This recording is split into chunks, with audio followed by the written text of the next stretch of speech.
Now it's my honor to introduce the Roy Greenberg Memorial Award. Over the years, there have been a few vascular investigators who've done more to transform our specialty than Dr. Roy Greenberg.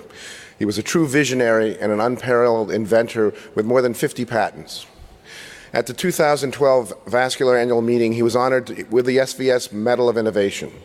In honor of his legacy of innovation in treating patients with aortic diseases, the SVS established the Roy Greenberg Distinguished Lecture. Each year, we invite an investigator who has demonstrated that same exceptional commitment to innovation in vascular surgery and who leads a dedicated clinical endovascular program with small commitment to education and clinical research into minimally invasive treatment of patients with vascular disease. This year, I decided to take a little bit of initiative, and instead of presenting somebody who actually works in the endovascular world, I thought it would be historically interesting to find somebody who recognized the genius of Roy. And this year's invited Greenberg lecturer is Dr. Kenneth Ouriel, who will discuss imaging in 2, 3, and 4 dimensions, a common trait of the successful device innovator. As you probably heard, that Dr. Ouriel is a guy well known for having saved presidential candidate Bob Dole's life after an abdominal aortic aneurysm. But there's a lot more to Dr. Ouriel than politics. It was Dr. Ouriel who recognized the genius of Roy Greenberg. I feel it important for everybody to know not only what Roy invented, but to know what Dr. Ouriel saw in Roy to bring him to that invention. More than 10 years ago, Dr. Ouriel led a team from Cleveland Clinic to the Abu Dhabi to manage an existing hospital and later build a world-class hospital there, the Cleveland Clinic Abu Dhabi. In 2010, Dr. Ouriel founded Syntax, a contract research organization that assists companies in designing and executing clinical research trials. He has a lot more to tell about you, so would you please welcome the 2018 Roy Greenberg Distinguished Lecturer, Dr. Kenneth Ouriel.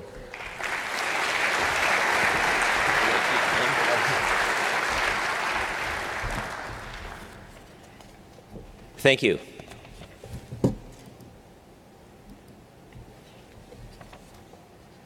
Well, there have been 5 Greenberg Distinguished Lecturers since the lectureship was established with a seed grant from Cook Medical in 2013.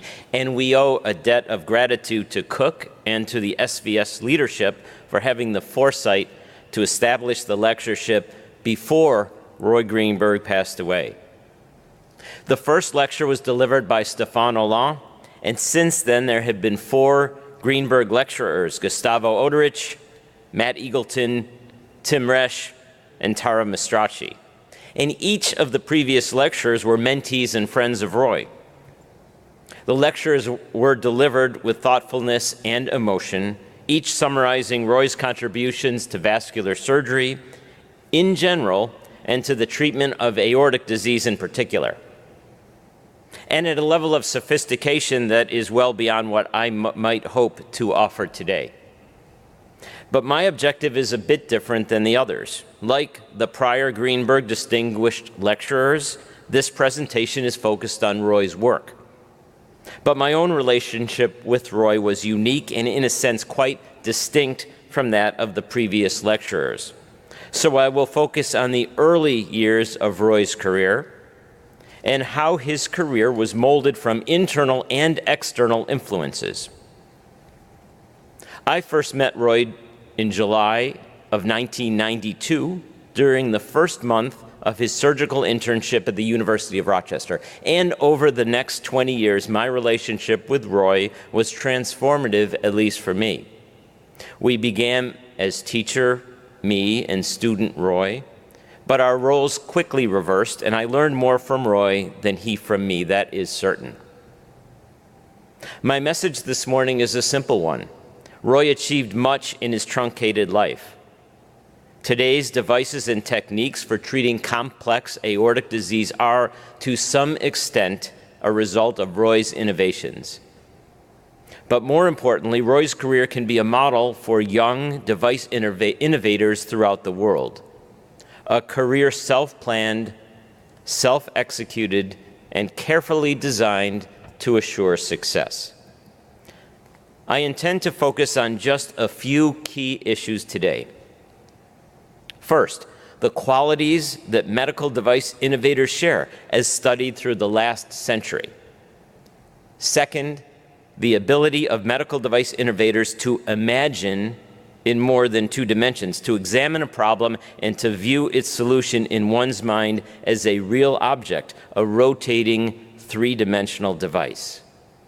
Third, I will relate Roy's experiences as an example of a medical device innovator, including those well-planned aspects of his early career that made later success almost a certainty.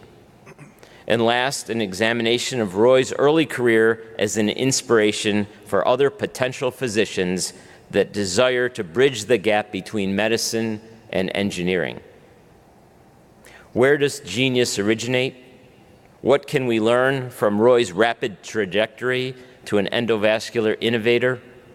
And how can one leverage one's strengths, avoiding areas of weakness, to accomplish great things? I'd like to take you back in time to the Roy Greenberg before he achieved international notoriety and superstar status, to a time when, at least in my opinion, he was examining his own long-term goals and expectations. This is where Roy grew up, Ithaca, New York, on the shores of Cayuga Lake. Here are two early inspirations for Roy, one for sure, his dad, Donald, on the left, and the other a potential influencer, Carl Sagan, on the right, a young professor at Cornell who entrusted Roy as the babysitter for Carl's children. But Roy's earliest influences, no doubt, were from his father, Donald. Don was trained as an architect, but his career as a computer graphics scientist at Cornell University surely fostered Roy's early interest in imaging. Although Roy called Ithaca home, the family moved to Los Angeles for a short time in the mid-1970s when Don took a sabbatical from Cornell to help Hanna-Barbera convert the Flintstones cartoon from hand-drawn to computer-generated images. And here we see Don with Fred and other cartoon characters pictured on his monitor.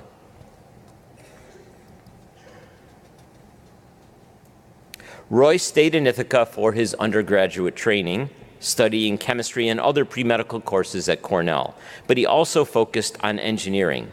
Then off to Cincinnati for medical school. But in 1991, Roy applied and matched for the general surgical residency program at the University of Rochester.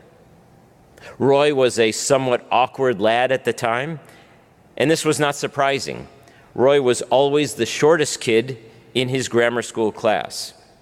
But by age 18, he sprung to his 6'2" stature, and this growth spurt was unfortunately accompanied by severe scoliosis, and bilateral Harrington bars were placed to correct this problem. As an aside, this resulted in chronic back pain that plagued Roy throughout his career, and he, like I, always wore the lightest of lead aprons during cases. Well, vascular surgery in Rochester, New York has an esteemed history and was an environment primed for innovation. Beginning with the pioneering work of innovators such as Charles Robb, which you already heard about from Dr. Sicard, actually, from Dr. Safi, Cy Schwartz, Jim Deweese and Jim Adams in the late 1950s and early 60s, and then Dick Green thereafter. Rochester has a history of divergent thinking, imagining what might be possible, creativity and ideas that often led to dead ends and failures, but sometimes, occasionally, and with a bit of luck, these innovators developed novel solutions that truly made a difference. And it was on this landscape that Roy Greenberg prospered.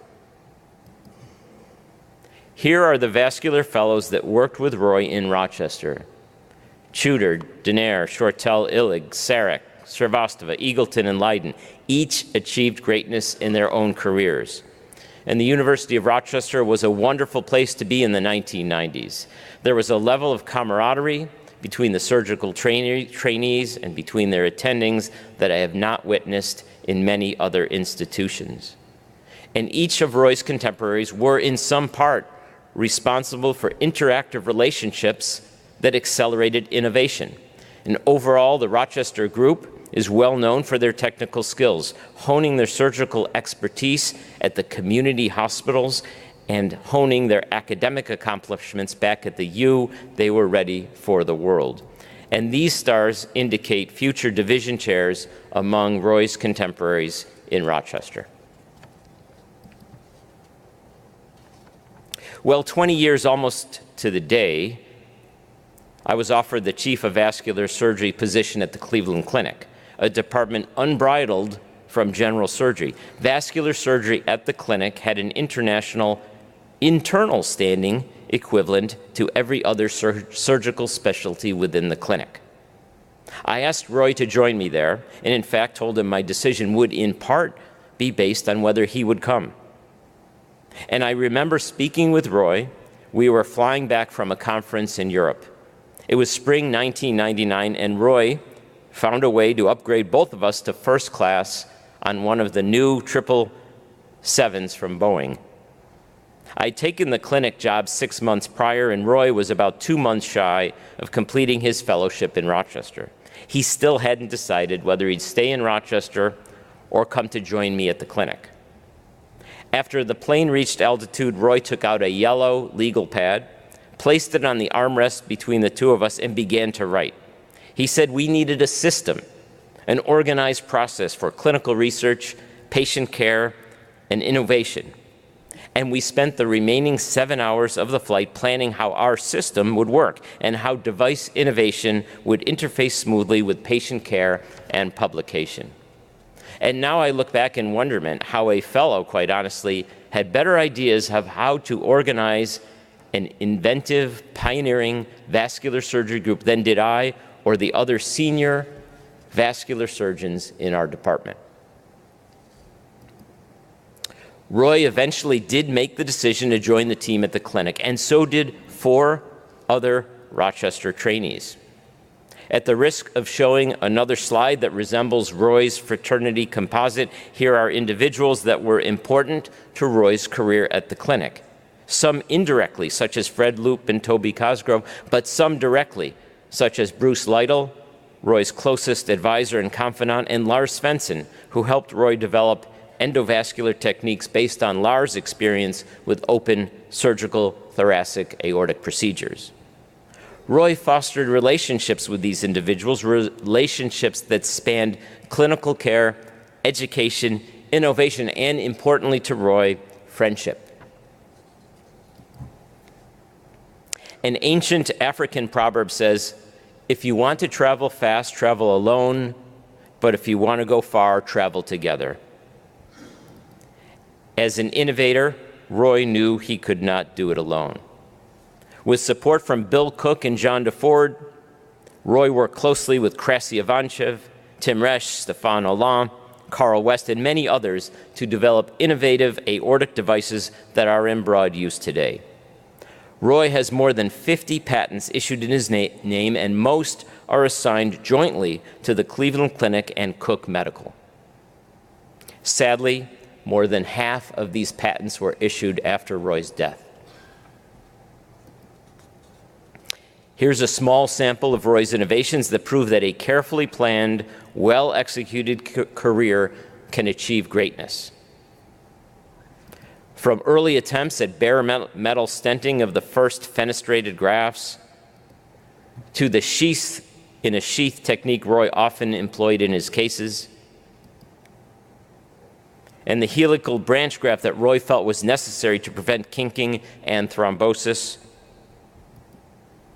The culmination of Roy's work was the branched aortic endovascular solution for thoracoabdominal aneurysms, aneurysms formerly relegated to extensive open surgical repair. Let's place these innovations into context. It's hard to believe that the time between the first X-ray and advanced CT technology was less than 100 years. Here is the world's first medical X-ray entitled Hand mit Ringen, or Hand with Rings. It is of Wilhelm Röntgen's wife's left hand, taken on December the 22nd, 1895. And here's the apparatus that was responsible for that X-ray. Note the X-ray emitting tube and absolutely no protection against radiation for these early innovators. Fast forward to 1958 at the Cleveland Clinic, and Mason Soanes, a cardiologist, was performing a ventriculogram on a young man with congenital heart disease. The catheter, a large bore catheter, slipped into a coronary ostium. As the injection began, a full load of contrast was delivered into the right coronary system. Soanes quickly withdrew the catheter, but the heart fibrillated from the high volume of contrast. Soanes had the patient's cough, and sinus rhythm was restored, as you can see. So began coronary angiography in the United States. This accidental innovation allowed cardiac surgery and coronary artery bypass to prosper at the clinic and throughout the world. Jump forward to the 1990s. Early on, Tim Tudor was responsible for Roy's introduction to endovascular aneurysm repair. And Roy, like Tim, was keenly aware of the novel accomplishments of EVAR. He knew that this was pioneered by Juan Perotti in Argentina, and he knew that it was brought to the United States by Frank Veith and Mike Marin. The first EVAR case in New York City had a profound influence on Tim and later Roy. And innovators such as Perotti started the EVAR revolution, but Roy Greenberg and others followed in their footsteps.